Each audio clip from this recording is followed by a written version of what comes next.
Good morning, good afternoon, good evening. Welcome to another episode of the Blacklist Fans. For me, Robert. With me, Pete. Man like Mo, all day, every day. What you know about that? Yeah, man's out here. Yeah, the furnace out here, full furnace out here. Yeah, Let's go, let's come go, on. let's go. Yeah, Peter might not be able to talk too much because his throat has been through some things lately.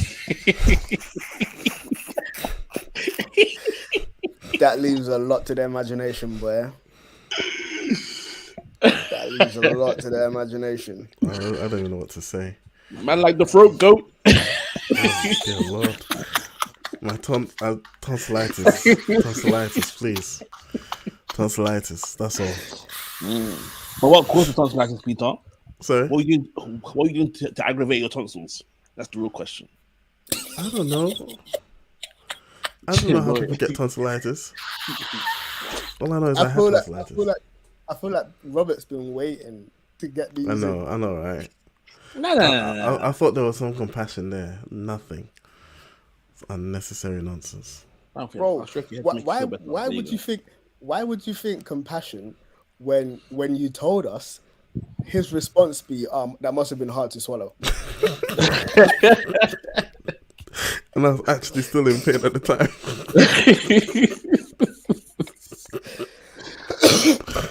Yeah. But we is here today. Come on, we kings. All right, should we get into it? Let's. I think Moses is in the hot seat this week. Yeah. So, I've got a quick question. Yes. How do you guys feel about another quick react thing, but just Moses? Yeah. Yeah. Cool. Let's do this. Let's do All this. I should have lined this up better. Do you want to ask my question first whilst you get that ready? No, because I'm super slick with it and I'm already ready. As always. 2, Come on. 3. What do you mean? Why you can't Because we're here just back waiting for you and nothing's happening. I want to see how many seconds it takes before something happens.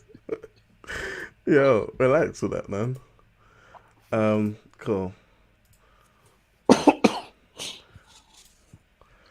Can you guys see? Oh, that's too much. Hey, everybody's favorite pastor. I feel like that's too much, isn't it? That's too much. Can you just make the video full screen? Oh, there we go. Yeah, there you go. Do you guys still use Twitter? This was on Twitter, wasn't it? Yeah, I think I shared it. It was on Twitter, and I still use Twitter. Yeah, I've moved away from Instagram. I've reactivated my thing because I was applying for stuff, but yeah, I may deactivate Twitter because Twitter is reckless.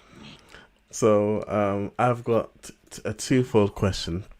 First one is I want to hear your reaction to this, which is something you shared in our WhatsApp group over the week. I want to hear your reaction, and then following your reaction, I may or may not have a second follow-up question. So Okay. And it was bread to them. We don't make it rain on booty cheeks. We don't make it rain on strippers.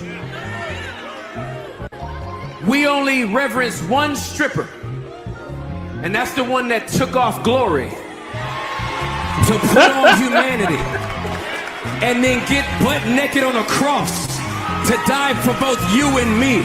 The only stripper I'm in love with is Jesus.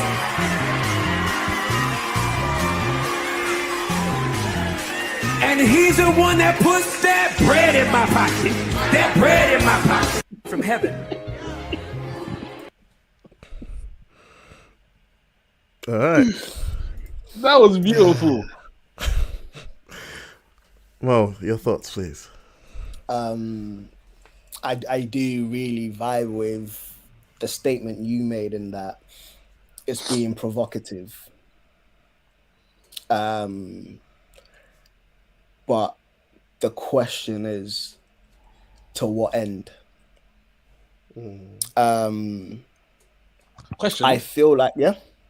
do you think that they are purposely being provocative, or do you think that they're just, or they feel like they're just going outside the box with their analogies and their demonstrations? And this is what I was gonna say.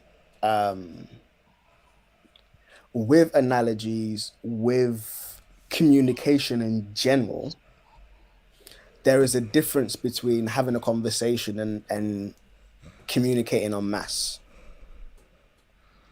Like, with me having a conversation with you two, let's listen. Like, when it's the full furnace, the conversation, in as much as it's the exact same people, the conversation flows slightly differently than if it's Smash Brothers, Heavy Hitters, or the Rock and Rock. Like, however, like with whatever group of people kind of come together, the conversation flows slightly differently. There are things that kind of are teased out, and things that we kind of bounce off of in conversation, that if I was preaching, even though you two may be in a congregation, it still will not be appropriate to address everyone in the same way. Just by virtue of relationship and conversation and just how personal the conversation is. I wouldn't find much issue with that in a conversation. Because it's a lot more relational. It's a conversation, it's dialogue.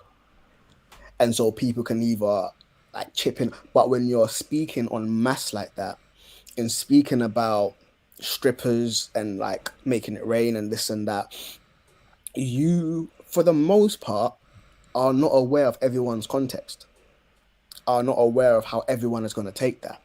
You're trying to be provocative, but at the expense of harming someone's faith. Especially with that analogy. What if someone had a porn addiction is very common even in the church. What if someone is struggling with porn, has a porn addiction, and now you're talking about making it rain on booty cheeks? Bro, your mind has gone somewhere different just off of that one reference.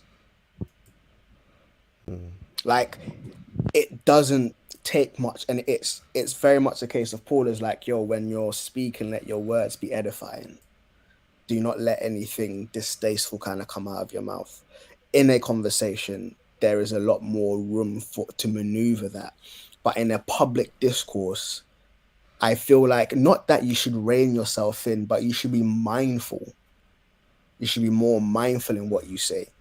And so that's why I'm like, he's being provocative, but to what extent? At what expense?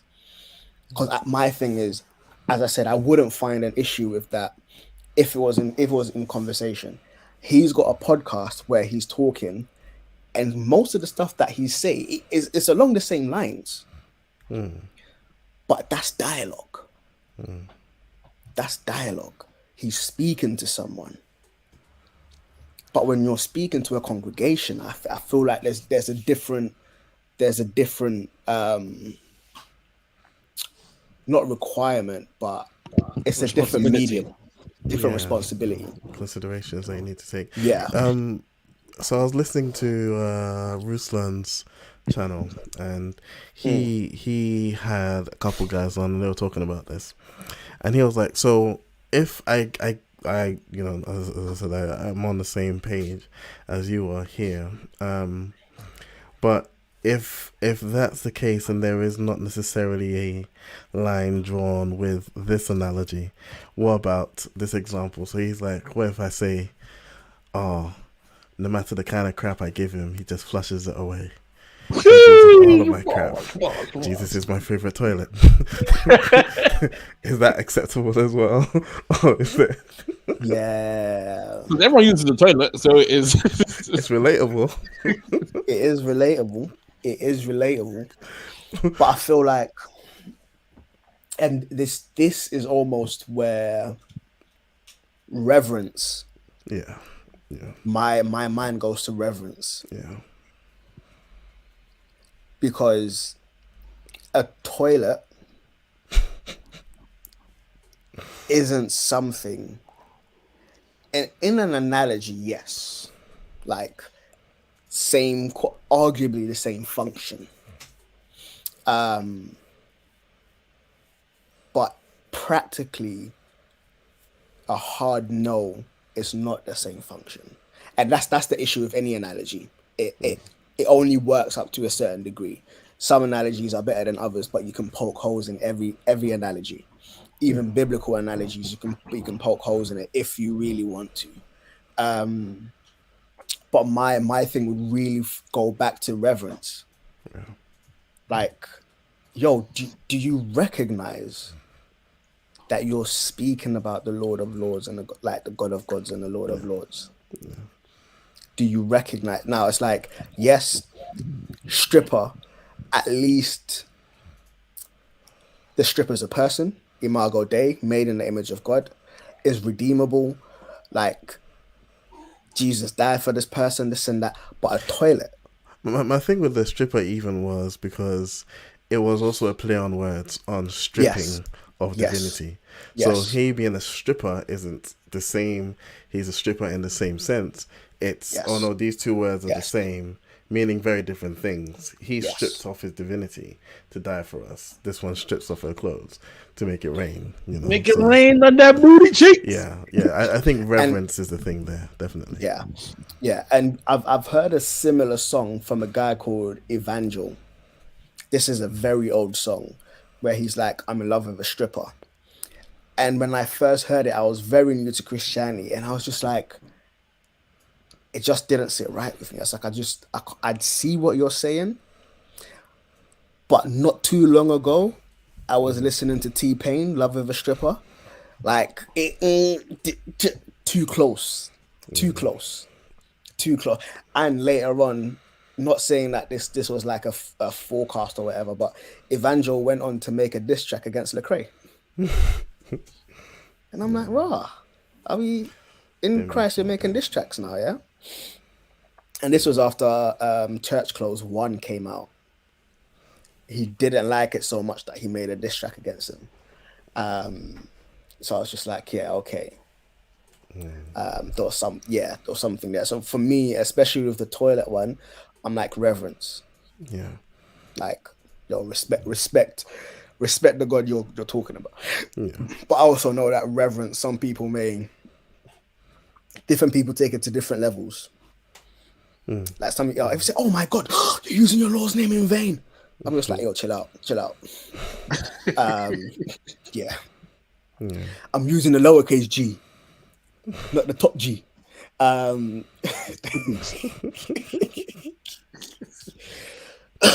Yeah.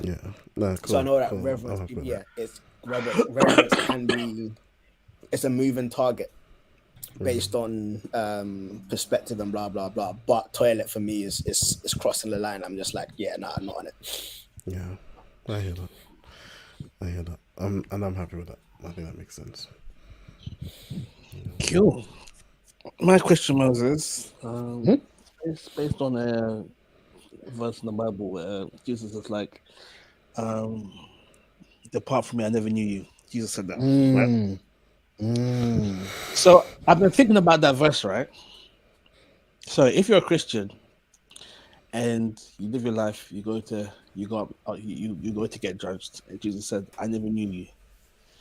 Does that mean that through everything that you did whilst you were alive, all the prayers that you prayed, prayers that got answered and all of that, Jesus wasn't with you in any of that? Or if, let's say, you like strayed off the path for a bit and then you died, does that become the cutoff point for when Jesus didn't know you? Does that make sense? Yeah. And this is different into Calvinistic theology. So I do believe in perseverance of the saints. It's not a clear cut black and white situation. Nothing faith wise is as black and white as theology will try to present it. But I do believe that has Peter frozen? No, he hasn't. No. I do believe that taking notes. I do believe that if you if you're truly born again, and you have the Holy Spirit dwelling in you, you have, like, your very nature has been changed. You're the stone of the man said the stone of heart. The heart of stone has been changed to a heart of flesh, and you were once dead in sin, but you've been made alive in Christ. And in as much as we're constantly tempted by sin, and you may drift back into a life of sin, but I do believe that the inner witness of the Holy Spirit will continually be there. I do know that there is a school of theology that believes that you can quench the Spirit to the point of losing your salvation. But I do hold on to the belief that my salvation isn't based on anything that I can do. It is a free gift. It is by God's grace, received by faith. And yeah, even faith is a gift, is one of the fruits of the Holy Spirit.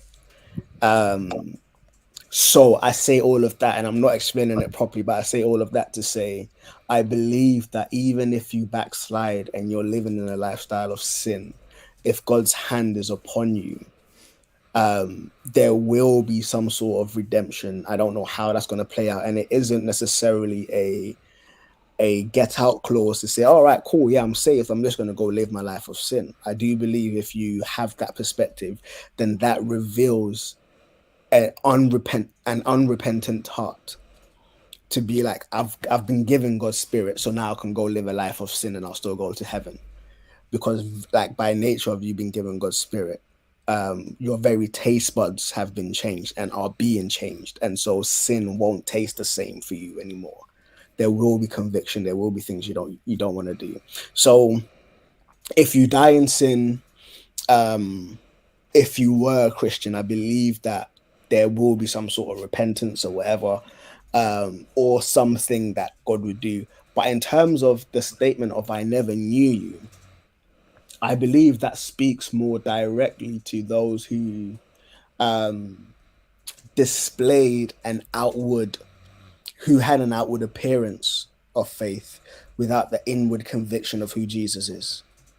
So without that relational element. And so that's why Jesus said, in the passage, Jesus was like, they will say to me, didn't we cast out spirits? Didn't we prophesy? Didn't we do all of these things? And I will say to you, depart from me, I never knew you. You did the works that I called my children to do, but you weren't actually in fellowship with me.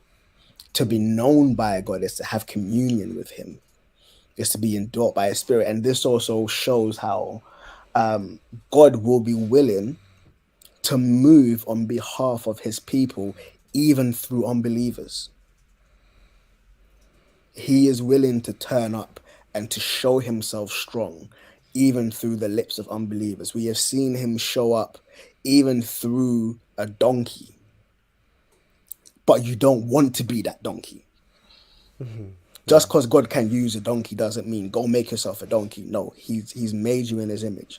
And for me, that's a scary position to be in, because it's like, yo, you can prophesy, you can like preach, you can worship, you can do all of these things, but these external displays does not guarantee or even reveal an internal conviction.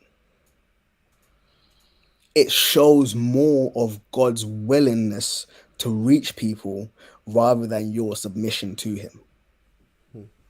And that's the very tense line.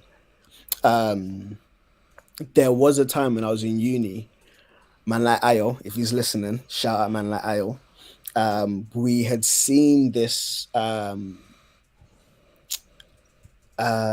this clip of a preacher who, can you not hear me? Yes. My AirPods just connected to my thing, but there was this preacher who was running crusades and blah blah blah, and people were coming, they were being healed, doing all of these things, and he was like, that video was of him being exposed as a fraud. So he was telling about how he would go on primetime radio at like in the afternoon where he knows that a lot of old women will be listening to it, and then he'll be like, in the middle of the interview, he'll be like, oh, I'm getting a message from God. There's an old lady who's really trusting in God to come through for her situation. God is saying that you have your savings in a money jar on top of your fridge. Invest that savings into this ministry and you'll see him come through for you. And he's like, by virtue of him being on prime time, he knows that there is at least like 100 old women who have money in their jars on top of their fridge. So all of them are going to be thinking, oh, God's speaking to me. All those that will think, oh, money in your jar on top of your fridge is a parable for the money in the Yes. Yes. And then it cut to a crusade that he was doing. Worship was popping. People were being healed. And then it just cuts to this guy in his room counting money, singing worship songs. And he's like, this is all I'm after. And Ayo was like, yo, like, are these people actually being healed? And I was like, I do believe that they are, because I believe that God will honor the faith of his people, even if the leader is faithless. And that's what I kind of see him at play in that passage, whereas like God will honor the faith of the people, even if the leaders are faithless. Sons of Sceva, they were casting out demons until they met that demon that beat them up. So they had some success. They got gassed. 2-2s, they got tumped up by a demon. So it's like, yeah, for me, it's very much. We know of that. But who are you? Bro, imagine that. You're trying to cast out a demon, and the demon's like, who are you? Also, no wine. It's like, so yeah, my thing is, because of that, I am less and less moved by external manifestations of quote unquote the spirit, and more moved by like a witness of sanctification, a life dedicated to God, this and that, which is seen over a longer period of time. Because yeah, even in Ghana, there were pastors who would go get some juju and then have it on the pulpit, and then they'll be preaching and they'll be like miracles and signs. So just because you see man busting miracles and signs don't mean that it's from God. Pharaoh's magicians did the same things. So yeah, for me, that's the context is more so outward appearance as opposed to inward conviction for that passage.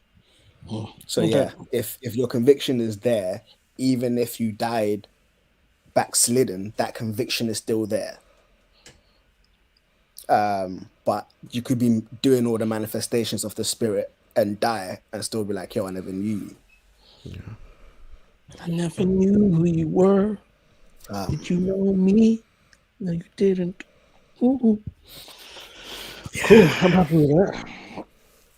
All right. Topic for today. Don't really have a topic, so I'm just gonna flow and see where it takes us. I did see something this week that I thought was interesting. So we all know about Gen Z, right? Apparently, Gen A is coming up next. So they just start looping back to the top, yeah. Yeah, Gen Alpha. So it says anyone born between 2010 and 2024. That's Gen A, Gen Alpha, baby. And it said that they are the first generation born into a fully digital world. It's crazy to think about. And every time, like when I was in my old church, I'd just be seeing these kids just be swiping on the phones, knowing how to unlock it, knowing how to go to YouTube, all of this stuff. The same skills that we learned when phones were coming out in like around uni times. They're learning that 2-3 years old. I've been around uni time.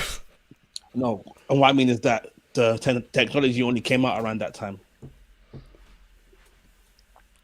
Do you know what I mean? So like the first proper smartphones. No, but the first proper smartphones came out around uni. No. Nah. Okay, do you know what? I feel like Yeah. in its Because- current iteration, with the like current spec, like proper smartphones like this came out around uni, because it was Blackberries in uni. But Blackberries were smartphones. No, but it's not a smartphone like this though. Like I'm talking like full screen smartphone. Okay. I get what you mean in this sort of iteration, relatively because new, yeah. you have your sort of your PDAs and your mobile computers that were also a thing. You know, Yes. like the Palm Pre's and yes, Simon. I think IBM Yeah. had a version, so those ones, but those weren't like strictly phones. They were like PDAs and like. Hence why I said smartphones. Okay, Fam. all right, go on, carry on. Thanks, Peter. Thanks. So the same way we were in our you're lucky early to to be doing that mid. safe distance. No, because I'm right, and the righteous will be protected. Can I get him in?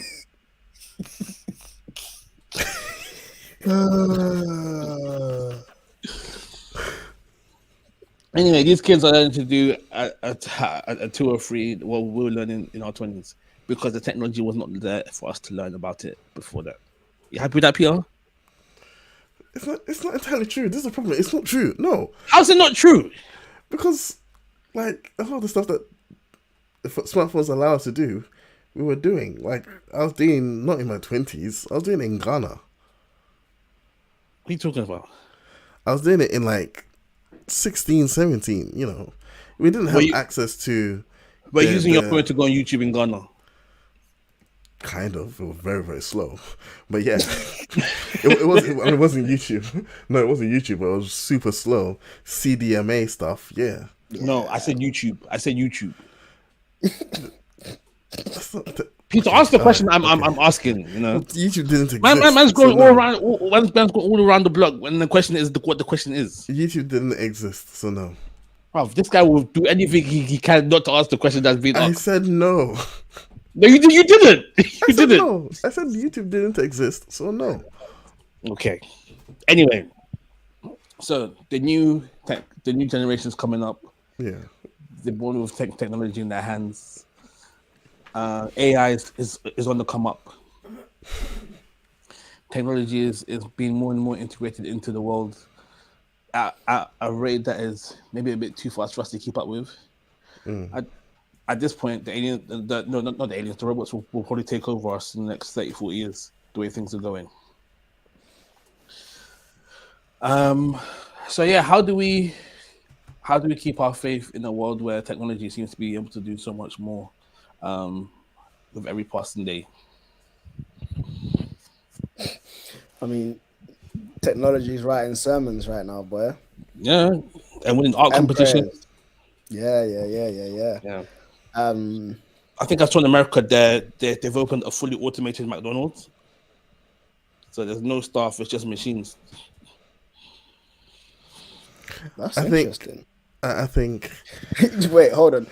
Who are you gonna complain to if a machine gets your order wrong? I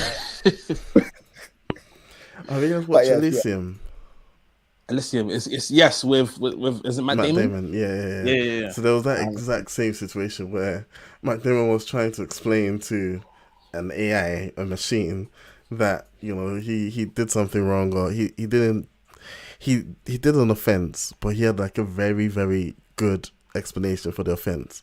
But obviously the machine's not coded to make any considerations other than you did A, therefore B. And it's kind of sad to see. It's like, I said no ketchup. It's like, do you want to make a new order, or do you want to... but I think we're still in the early days. What we have isn't really AI. It's not really creating something new. It's doing very advanced pattern recognition and very advanced word assembly, but it's not really. It's not as Skynet as media makes it sound, if that makes sense. I mean, it's pretty good. Yeah, but it has no. I tried to go to chat GBT to ask for a topic for today, and wasn't working Can you too not, well. please? I'm learning how to like because it's actually like it's like producing art. Yeah, but all it's doing is taking existing art and sort of recognizing the patterns and then pushing them together, which you could argue is what we Which do. is what art is. Yes, but then when an artist does it, they infuse something new. All this is doing is just making a new permutation of what exists. But is it producing something new, or is it producing something based on the artist's experience in life? No, because for instance, you're saying if a prompt would be make a Picasso styled picture of Leicester Square, right?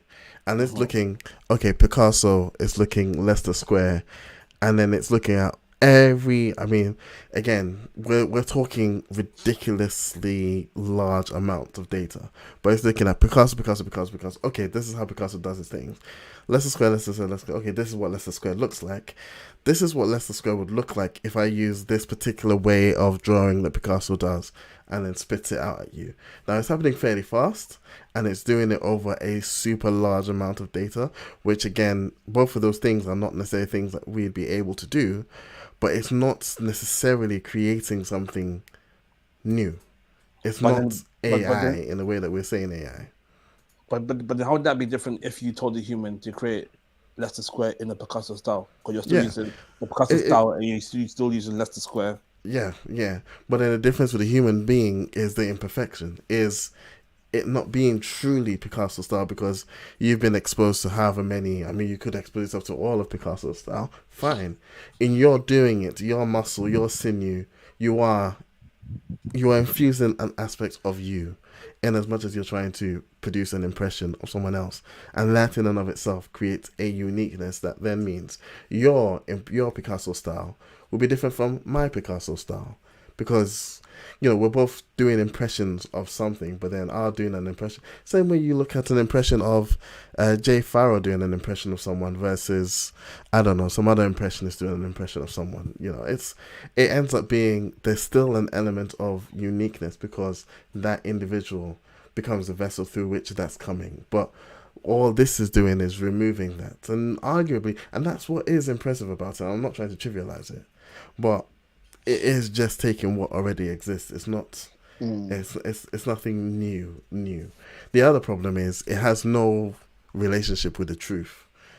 Like I asked ChatGPT to, I think I asked it to suggest best courses for prompt engineering. It came up with URLs. Like it came up with it. Like it literally came up with URLs. Like AI for this at this.com, and I was like, that URL doesn't exist. It's a 404, and it's like, I'm not. It gives. It's been obviously they've built in some apologies. I was like, to apologize is to imply regret. Do you feel regret? And it's like, I am programmed to do this. I was like, yeah, but it's fairly primitive. It's the point I'm making. It's fairly primitive. It's not as advanced as we think it is. And I think the other thing is, sorry, I'm hogging the stage, but the other thing is, we have always moved. Technology has always been, since the time they wrote it, in advancement, and thus I don't think it's really any different now than it was, in the early church, or it was when Bibles first got translated, or it was when Bibles first got digitized. It's always been a forward trajectory, and the beauty of the Christian faith is we are working towards perfection. Not, I don't say in the past, but we're working towards a perfect point that remains still, if that means, it remains perfect, whereas everything else is threatened by progress because progress might reveal you are wrong. One guy wins a Nobel Prize for proving one point, and his son wins a Nobel Prize for disproving him. I forget who it is, but science is always trying to find something new. My child. I slapped my son. what faith is saying is the original, the perfect one, has already been set. Or if you're going to say, well, Eden was the perfect point, fine, that was set. We're trying to go back to that. Arguably, we're trying to go better than that. But we are heading towards a predefined point. That's not going to change, if that makes sense. And so I think the faith shouldn't be threatened. If your faith ends up being threatened, then maybe you need to work on your doctrine. But I don't think we're any threat. I do like the point that Peter made in that with every step in advancement, there have been traditionalists who have been like, no, we shouldn't move from here. This is it. And there have been some who have embraced the move of technology and there's been iterations of everything. When we look at creativity, we've gone from drawings on a wall in caves to 4K high definition films on a movie screen.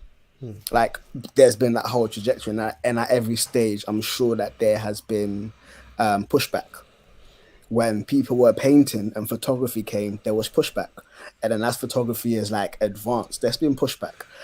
There's been pushback from theater to film. Yep, there's been pushback at every stage. But those who were able to go along with the advancements have been able to stay ahead of the curve. Let's look at Netflix and Blockbuster, like prime example within our lifespan. Even if we look at something like Woolworths and Amazon, like Woolworths used to be the spot back in the day, and again, Blockbuster used to be the spot back in the day. Now both of them are gone because they weren't able to kind of keep up with the trajectory of technology.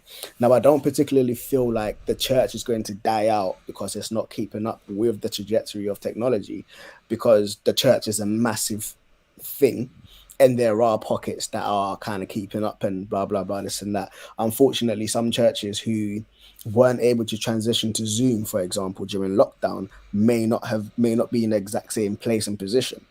But in just keeping up with the trajectory of technology ensures that people remain fed spiritually, they remain connected, like community is still there. But also one thing that I've heard a lot in a podcast, and I really agree with it, is the future of humanity is a race to vulnerability, is a race to embrace your humanity a lot more. We can't compete with AI on brain power, on computing power, like being able to instantly analyze a mass of data and spit out information. We can't compete there. But a robot cannot compete with being human, with the mass of chemical stuff that's kind of happening. It just can't compete with that.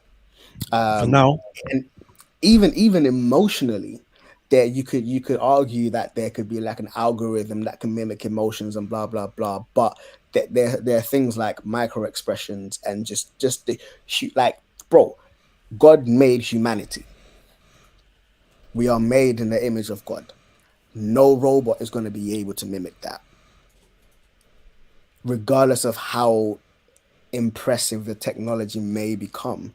I do not believe that man can create something in the image of God to the standard that God has created.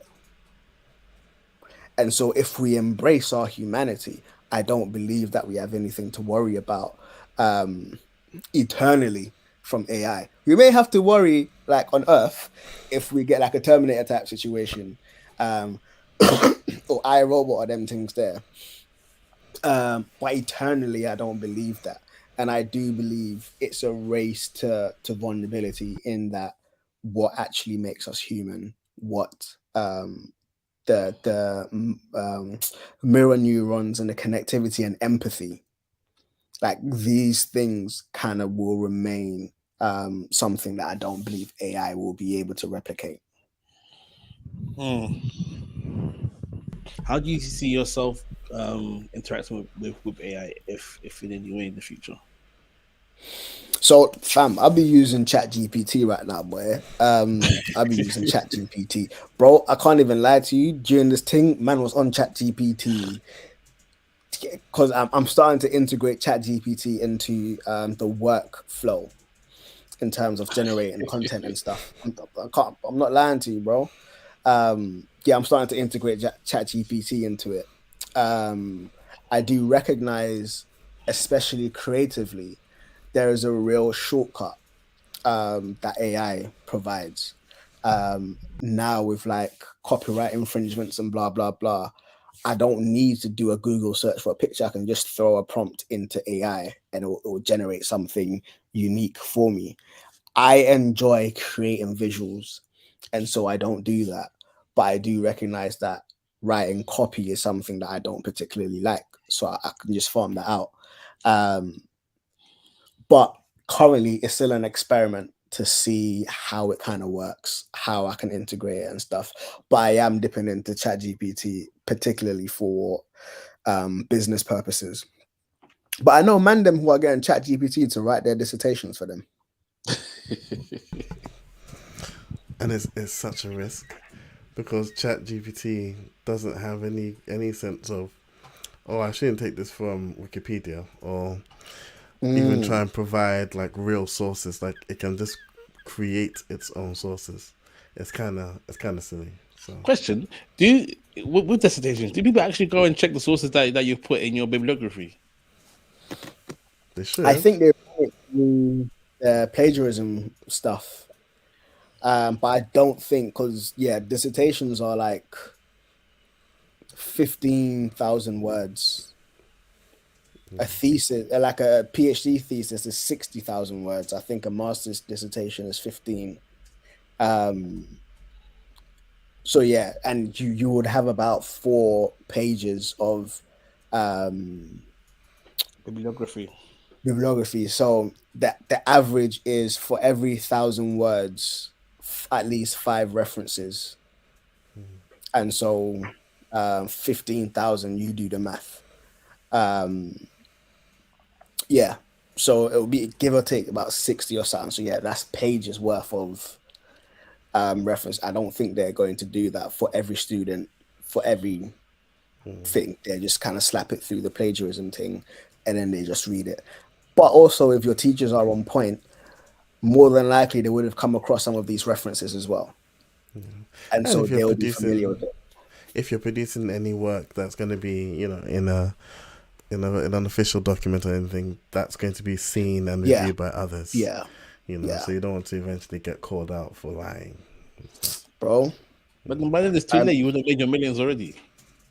Hey, yo, but they banned them. Do you know what? It was peak. I did an assignment. It was only like 5,000 words. I did an assignment and I quoted my lecturer's own work that she had published in my assignment. And the feedback I got back, I had used my lecturer's words as an agreement for what I was saying. And my lecturer was like, I was actually disagreeing with that statement in my essay. I was like, oh, flipping hell.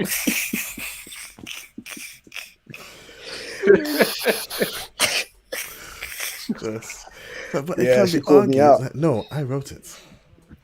Like that I wrote it, and I'm like, well, you didn't write it clearly enough, did you? You didn't communicate. This is how you should have wrote it. Have them docking points. What about you, Peter? Sorry? What about you?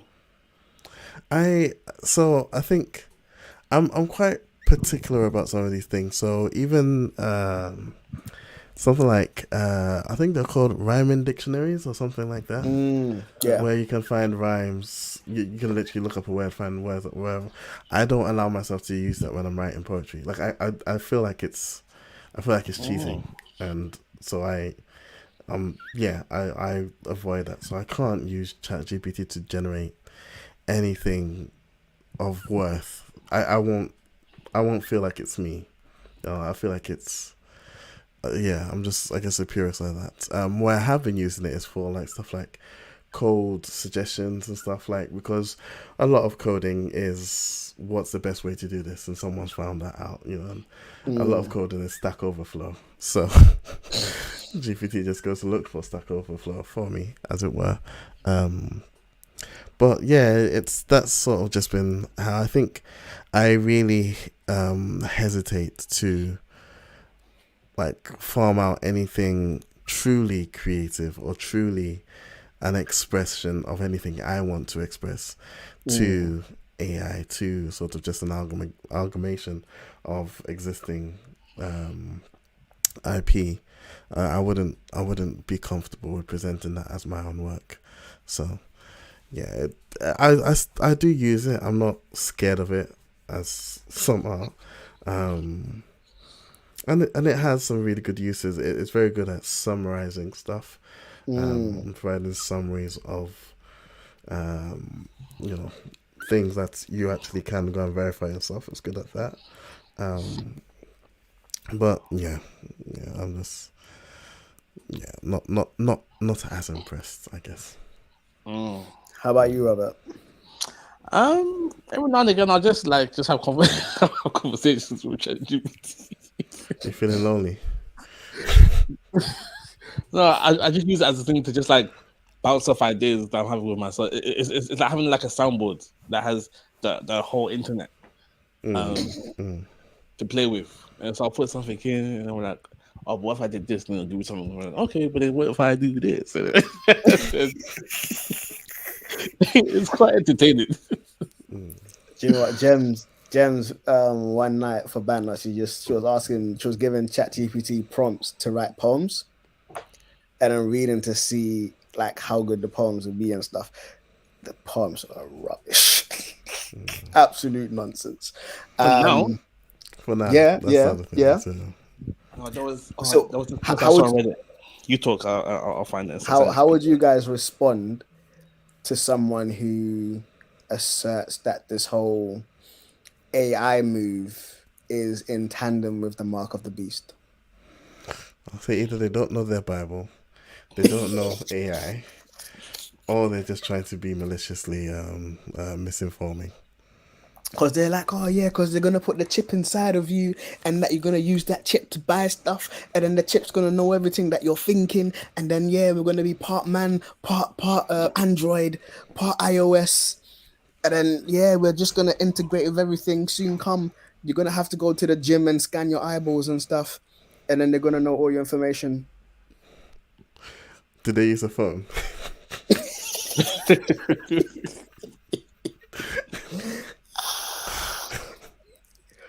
I know people that cancelled gym memberships because they needed to scan their palm.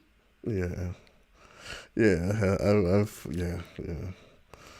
It's like it's not that deep. It's not that deep. Yeah. Anyway, so Reddit. You're gonna say Reddit, bro? Yeah. So he was showing one image generator, and the same prompt, but how a year of that image generator sort of being used shows how quickly they learn. It's really cool. Oh, sick. Yeah. But I was gonna ask, so with this whole Gen A thing, so we are officially becoming the old era generation. Are you? Well, you're both parents right now, so you're probably going through this right now, but probably not as much because kids are still small.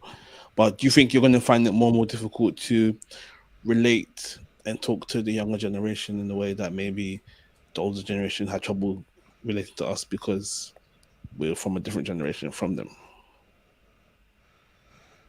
There's I think a hubris that makes me think, because I'm aware of the mistakes my parents made, I won't make them. Someone said if history teaches us anything, it is that we do not learn from history. And so there's an awareness of that. But at the same time, I do find myself, and Mo, you probably could speak to this more because you've got older kids. But I do find myself doing that mental check, of, did my dad, who is he's 50 years older than me, did he have the same approach to this thing? Did my mom, who is 40 years older than me, have the same approach to this thing? And should I be smarter? Should I learn from that based off of my response to the same? So my mom was always like, "Oh, this music is demonic." these times I'm listening to Lecrae, I'm listening to Ambassador, but because she can't hear the words because they're speaking too fast, she's like, it's demonic, you know, and takes that hard 808s. stance, you know. And that's like, am I, you know, when I hear Baby Shark, am I taking that same approach to it? And do I need to be more considerate of, nah, this is just your thing? And so I think it's, for me, it's more trying to be cognizant of the fact that these things, a lot of these things aren't made for me. They're made for someone else. They're made for a younger generation. A younger generation will interact with it different, will get it different. And I think I just have to be, I think in being aware of that, I can then hopefully approach it that way. Not to say my way is better, but to say, is there anything that you can learn from these ways of doing things or these ways of thinking that you can apply to this, and hope that I'm able to make, you know, breakthrough, as it were. Yeah, I think definitely learning from the previous generation. Definitely learning from the previous generation. Also recognizing that the human experience is the same, even if it's dressed differently, even if it's presented differently, the human experience is still the same. We all get hungry, we all get sad, we all get lonely, we all get happy, we all struggle with like similar issues, even if it's we may be facing isolation because we were physically separated, and we didn't have a means of communication, but they're now feeling isolated. And even though there's like group chats and Snapchats and blah, blah, blah, they're still feeling that disconnect. Like isolation still remains a human experience.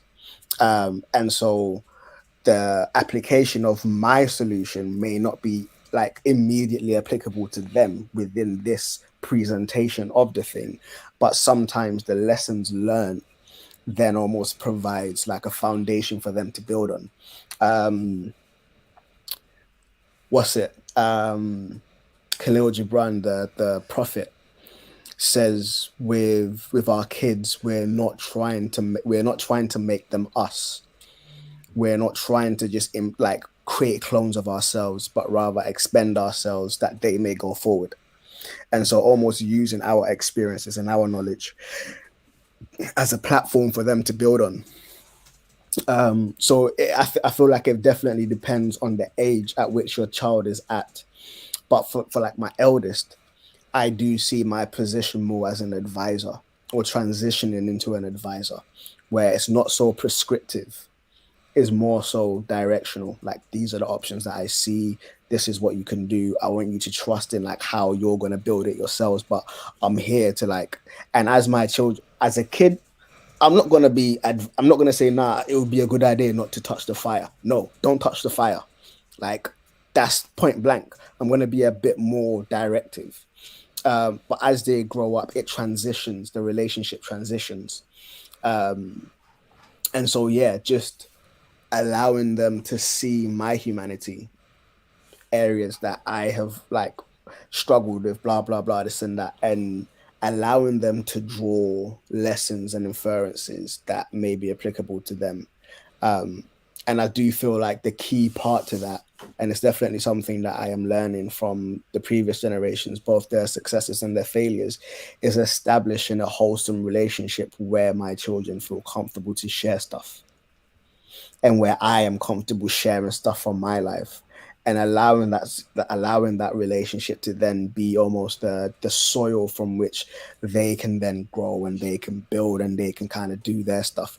Because ultimately, they're going to live their life. I'm not going to live their life for them. They're going to live it. If they make a mistake, yes, I may be there to support, but ultimately the mistake is on their head. And if they succeed, yes, I'm going to be there to enjoy it with them, but ultimately that's their successes. So I do very much see it as, I am here as a parent to love you, to provide the best foundation that I can, and to support you and to provide as much information that I can. But ultimately, this is your life and I want you to live it. And so, yeah, I do feel like I am able to connect, but I'm not going to be naive and say, man ain't going to make them mistakes, blah, blah, blah. Yeah. But it's definitely a case of seeing my role slightly differently from what I perceive the previous generation seeing their role as. And so, yeah, very much learning from them, while I was also leaning on God to be like, yo, how have you shaped me? How have you shaped me to lead the family that you've called me to lead and stuff like that? So yeah, I am hoping, and I mean with my eldest, it's been hard, but we are in a very good place at the moment. Very good place at the moment, and just like listening, blah blah blah, building the same with the youngest too, and just really hoping that, like, yo, we can be open about everything, as much as possible. I feel like it's that, yeah, freedom has boundaries. Freedom has boundaries. And I say that to say I'm giving them freedom, but still affording them an insight as to the boundaries around it, to hopefully kind of shape that for them. Yeah, so I am hoping that, yeah, I don't kind of fall down the same spirals that I see the previous generation doing. I say previous generation loosely because there are some parents who didn't fall into the same pitfalls as others. But my experience for the most part has been more prescriptive than directive, than advisory. So yeah. And I think sometimes that can stem from, I think, a misuse of this idea. There's a saying in Tree that Obiaya Kolada, which means everyone's been a kid before, but not everyone's been an adult before. And I think sometimes that get misused, because where I do agree more with the idea that, you know, the human experience can be the same. You know, there's isolation then, there's isolation now, there's hunger then, there's hunger now. However, I think there are sometimes things that stem off of that. For instance, hunger now versus hunger then I had to go and then find something to eat. Like, literally, I'm going to find something to eat meant I was going to find something to eat. Whether that be cooking it, whether that be, you know, like going to find something, hunt, gather something that you can eat. Whereas chicken. Now it's like you're catching it with chicken. They're unripe mangoes. Now it's just eat, you know, or it's Deliveroo. Yeah. And there's one aspect of things where there was built-in delayed gratification, which meant discipline, which meant patience, which meant resilience. Whereas now there is this instant gratification, which is, you know, it makes people very impatient.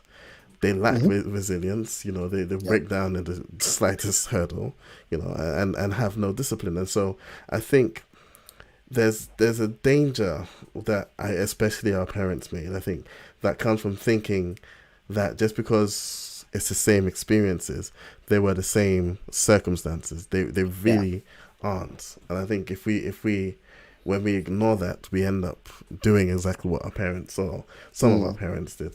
My parents still do. But yeah, I think that needs to be very carefully considered as well. Cool. All right, I think that's a nice place to round up. AI, see you in the future. Are you guys going to be watching Coronation? Nope. So my daughter wants to watch it, and so I've told her, if you want to watch it, that's fine. Okay. So yeah, I may be floating in the background as well, as she's watching it. But she did say, "Yeah, I'm going to watch it, but if I get bored, I'll just turn it off." It's like, yeah. Simple. Yeah. How about yourself? Well, do I even have Sky? Facts. YouTube. I'm sure they're going to be streaming it. It's not on BBC. He hasn't got TV like that. I've only got Netflix and YouTube. I've got a TV, but I've only got Netflix and YouTube. When I saw Netflix and YouTube, why? Bro, we'll talk about that off the thing, bro. You got a web browser, right? Yeah. So you can watch it if you want to. I don't know why I'm making an argument for the thing that I'm not going to watch. We'll chop up the thing off. Sorry. Anyway, live. Oh, my head is feeling woozy. That shit though. It's that good food when your body got given good food, and now it's experiencing euphoria. I need to have the evidence before Andrea comes home. I mean, she's gonna go into the fridge. She's gonna see in the fridge that something's short. She won't. All right, hookups. Oh, hookups. Can I go first? Yeah. And can I be cheeky and give 2 hookups? One's a negative hookup, so it balances out. Okay. My negative hookup is: do not, under any circumstances, for any reason, for any given period of time, watch Once and Always Power Rangers movie. It's no. It's the reverse of art. It's a waste of life. Don't do it. The opposite is because I've had my life threatened by tonsillitis. I'm now on medication, and I've got an app that is very useful for tracking taking your medication. Okay. So it's called Medisafe. And basically, if you've got to take, so I've got to take antibiotics every 6 hours. You just set what dosage you've got to take, and it gives you nice reminders, and you can track and make sure you're taking it. If you take it at a wrong time or a different time, you can put that in, and then you can easily sort of stagger the rest of the day accordingly. So Medisafe is my hookup, and don't watch the new Power Rangers Once and Always. It's my negative hookup. Moses? I decided to change my hookup, so go for it. Okay. My hookup is a song. Let me find it. I don't know how much Peter would approve, to be honest. I don't. I mean, if you think that, then I don't approve. Where's it done? Actually, no, I've changed my mind. I'm not hooked up. I don't want to get in trouble. Let's be a bit more wholesome. What? Let's be a bit more wholesome. I will hook up another song, gospel song. It's called Fresh Wind. It's by Hillsong. It's by Hillsong. I said Hillsong. Oops. Yeah, Hillsong, Fresh Wind. It's a vibe. I'm gonna try and bring it to church. Well, I brought the chorus to church one time, but I need to get the verses in this time. Oh, speaking of which, we had a conference this past 2 days at work, and so had live band, everything. It was in the Royal Albert Hall, and then so we were singing Waymaker, and then who would be in the crown but Sinach? Is that how do you say her name? Sinach, yeah. Sinach. So she was in the audience. She was in the audience. Yeah. Wow. And so she went on stage and sang the song with them. Come on now. That was sick. That's a flex, though. If you're gonna sing my song, I'm gonna come up there and sing it right. Which means they got her to perform for free. Yeah. No, rather, she was worshiping. She wasn't performing. She paid to be there. To perform. She paid to perform. When we come off this thing, man's got a couple comments on that one still. But yeah, my hookup is an album called Black Radio 3. Robert Glasper, Black Radio 3. That's my hookup. Yeah. I still have a few songs from Black Radio that comes in my workout playlist. Well, I stand alone. Isn't he the guy? Did he pass away? No, I don't think so. He's super young. He's super young. Of them? But he's not dead, I don't think. Okay, man, probably thinking about someone else then. I don't know who I'm thinking about. Anyway, he's still alive. Yeah, only 45. So who's the other guy? I have to find him because what's going on now. Well, anyway, dead done. shout out Rudy for the intro outro music. Calvin turned on on. the amazing logo. Twitter at Furnace UK. Email at TBNsFurnace. Instagram. No, I've lost it. Yeah. Let me start again. That Benku is real. Hey, is hitting him. Twitter at Defenders UK, Instagram at TBS Furnace, email tbsfurnace@hotmail.com, soundcloud.com/the Blacksmith Furnace, no apostrophe, on all good podcast web, on all good pod, on all good podcast websites and apps, the Blacksmith Furnace with an apostrophe, and that's it. So this is the Blacksmith Furnace signing out. Blow.